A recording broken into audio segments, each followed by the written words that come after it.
Сәлеметсіз ме балалар? Бүгін 13-ші сабақты өтетін боламыз. Каналымызға міндетті түрде подписаться батырмасын басып, жазылып алыңыздар. Жаңа сабақтарды бірінші болып көресіздер. 49-ші жаттығу мәтінді тыңда. Құмырсқаның пайдасы.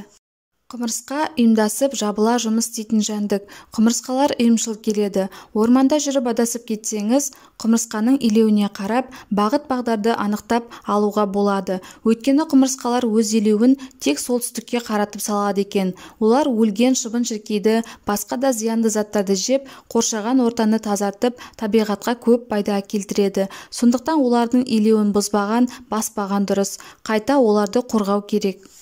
Мәтіннен тірек сөздерді тап. Мәтіндегі тірек сөздер құмырсқа, илеу, ұйымшыл, жәндік, орман, бағыт-бағдар, шыбын-шіркей, зиян, қоршаған орта, тазарту, пайда келтіру, табиғат, бұзбау, баспау, қорғау, жұмыс, адасу сөздері. Құмырсқаның пайдасы. Дәлелденетін пікір. Құмырсқа ұйымдасып жабыла жұмыс істейтін жәндік. Құмырсқалар ұйымшыл келеді. Орманда жүріп адасып кетсеңіз, құмырсқаның илеуіне қарап, бағыт-бағдарды анықтап алуға болады.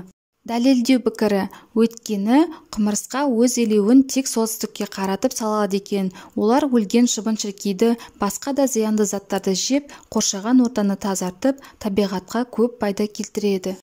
Қорытынды. Сондықтан олардың илеуін бұзбаған, баспаған дұрыс. Қайта оларды қорғау керек.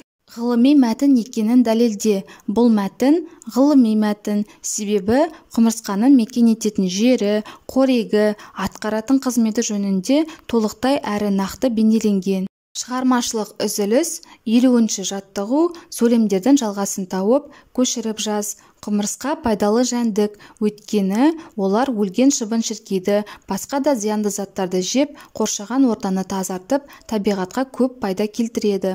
Ауа тазарды. Себебі ағаштар зиянды газды сіңіріп, оттегі бөліп шығарды. Дала аппақ. Өйткені қыс келген соң қар жауды. 51-ші жаттығу. Сөз жұмбақты шеш. Көлденеңнен. Қанаты жоқ ұшады, аяғы жоқ желеді, аузы жоқ ұлиды. Ол әрине боран. Тама-тама тас тескен. Бұл әрине тамшы. Көк көрпенің мақтасы әр жерде жүр бытырап. Бұлт. Көзге ілінбейді, жұтсан білінбейді. Ауа. Осымен сабағымыз аяқталды. Сабақ пайдалы болған болса, лайк басып, достарыңызбен бөлісуді ұмытпаңыздар.